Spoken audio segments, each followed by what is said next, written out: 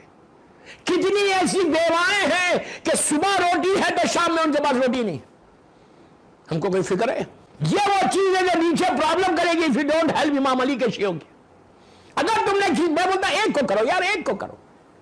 اتنے لوگ مجھے سن رہے اس وقت. And everybody is well to do, everybody is well to do. مولا تمہارے رزق کی حفاظت کرے. تو تم اپنے لیے مت, اس جملے میں غور سے سنو. اسلام میں سیلفشنس نہیں ہے, خود غرضی اسلام میں نہیں ہے, فارگیونیس ہے, معافی ہے اسلام میں. اب مولا علی نے پھر علم کے بارے میں کیا کہا سنو. آج کے دور میں انڈیا میں یہ بہت ضروری ہے. امام علی کہتے کہ تم اتنے علم کو حاصل کرو, مولا کا جملہ, تم اتنے علم کو حاصل کرو کہ بڑی بڑی حکومت تمہاری محتاج ہو جائے. اگر آج دنیا میں ایگزسٹ کرنا ہے نا تو علم کے ذریعے کرو, حکومت تمہاری محتاج ہو جائے. اور یہ پوری تاریخ ہے ہمارے پاس. ہارون رشید جیسا ظالم حاکم جو دشمن امام علی تھا, اس کا پرائم منسٹر کون تھا؟ اتنی بڑی ڈائنسٹی کا, اتنی بڑی حکومت کا, اتنے بڑے امپائر کا, بنی عباس کی حکومت کا وہ ظالم ترین کنگ, اس کا جو پرائم منسٹر تھا علی ابن یقین, اتنا علم تھا کہ ہارون مجبور ہو گیا تھا علی ابن یقین کو اپنا پرائم منسٹر بنانے. امام علی کا جملہ ہے کہ تم اتنے علم کو حاصل کرو کہ بڑی بڑی حکومت تمہاری محتاج ہو جائے. اور جب تک علم نہیں آئے گا, ایجوکیشن نہیں آئے گا, کوئی قوم اوپر نہیں آ سکتی. میری ریکویسٹ ہے سارے سننے والوں کو کہ اپنی فیملیز میں چیک کرو, اپنے رشتہ داروں میں چیک کرو, کوئی اگر ایسا مل جائے, ایک بچے کو, ایک لڑکی کو, ایک لڑکے کو انویسٹ کرو اس کے اوپر. دوستوں میں ایک بات بولوں, ایک لڑکی پہ ضرور کرو, لڑکیوں کو ضرور پڑھو, اس لیے کہ ایک لڑکی نہیں ہے, اس کے پیچھے پوری نسل ہے, اس کے پیچھے پورا جنریشن ہے. اگر ماں جاہل رہے گی نا تو بچوں کو کچھ نہیں کرے گی. ماں کو ایجوکیٹڈ ہونا چاہیے. اور یہ وہ انویسٹمنٹ ہے دوستوں, تمہارے $1 ملین تمہارے بینک اکاؤنٹ میں انڈیا میں پڑے ہوئے, باہر پڑے ہوئے. اتنا ہمارا انویسٹمنٹ پورے بینکس میں, ریئل اسٹیٹ میں انویسٹمنٹس ہے, بینک میں انویسٹمنٹس ہے, سب. ہم کیوں کر رہے ہیں انویسٹمنٹ کو؟ صرف اس لیے انویسٹمنٹ کر رہے ہیں کہ ہم کو ریٹائرڈ لائف میں بڑے آرام کے ساتھ, کمفرٹ کے ساتھ ہم زندگی گزاریں. اس لیے کیا ہے نا کہ ہماری زندگی بڑے آرام سے گزرے گی. کوئی گارنٹی ہے کہ تم وہ لاکھوں روپے استعمال کرو گے؟ کوئی یقین ہے؟ کیا یقین ہے بابا؟ رات میں سو گے, کوئی یقین نہیں ہے کہ صبح تم اٹھ جاؤ. کیا یقین ہے کہ وہ پیسہ تم انویسٹ کر تمہارا ہوگا, تم اس کا استعمال کرو گے؟ کوئی یقین ہے؟ نہیں ہے. تمہارے بعد وہ پیسہ کوئی اور استعمال کرے گا, حساب تم دو گے نیچے. یہ مت سمجھو کہ نیچے حساب دینا نہیں ہے. منکر و نکیر کا آنا, آپ پوری زندگی بولتے رہو یہ ملاؤں کی باتیں, یہ مولویوں کی باتیں. میں تو بڑا بدنام ذاکر ہوں, ڈرانے والا نا. جب بھی کوئی بولتا ہے کہ مولانا اتنا ڈراتے ہیں پوری دنیا میں, میں ان سے کہتا ہوں یار تم اپنے آپ کو علی والا بھی بولتے, ڈرتے بھی ہو. موت تو ایک ملاقات کا نام ہے کہ کیوں نہیں وہ کام کرو جس سے تمہارا مولا خوش ہو جائے. حرام کھانا چھوڑو, حرام. امام علی کے راستے پہ چلنے کی کوشش کرو, اپنی زندگی میں انقلاب لاؤ, انقلاب. ریولوشن لا کے آؤ, ریولوشنری شیعہ بنو, ڈم شیعہ مت بنو. تو ایجوکیشن اگر دو گے, ہمارا سارا انویسٹمنٹ یہیں پر ہے. وہاں کیا ہے؟ تم ہاتھ خالی ہاتھ, ایمٹی ہینڈ جاؤ گے. وہاں جا کے میرا مولا کہتا ہے کہ انسان اپنی زبان کو اپنے دانتوں سے کاٹتا ہے اور کہتا ہے یہ میں نے کیا کر دیا. اس کے لیے وہ کام کرو. اس جگہ کی, آخرت کی, اس جگہ کا دوسرا انویسٹمنٹ جو ہے وہ اپنے رشتہ داروں کا حق ہے. جب بھی کسی سے ملتے تھے اسمائلنگ فیس، یہ بھی ایک صفت ہے مومن کی. اگر تم اپنے آپ کو صحیح معنی میں امام علی کا شیعہ بولتے ہو تو تمہاری زبان پہ، تمہارے لبوں پہ اسمائلنگ فیس رہنا ہمیشہ. مسکراہٹ لبوں سے جھانکتی ہے جس کو بولتے ہیں، ہمیشہ اسمائلنگ فیس ہے. اس لیے اسمائلنگ فیس ہے نا کہ سامنے والا جو تمہارے پاس آ رہا اس کے دل میں ایک محبت پیدا ہونا تم سے. یہ صفت شیعہ.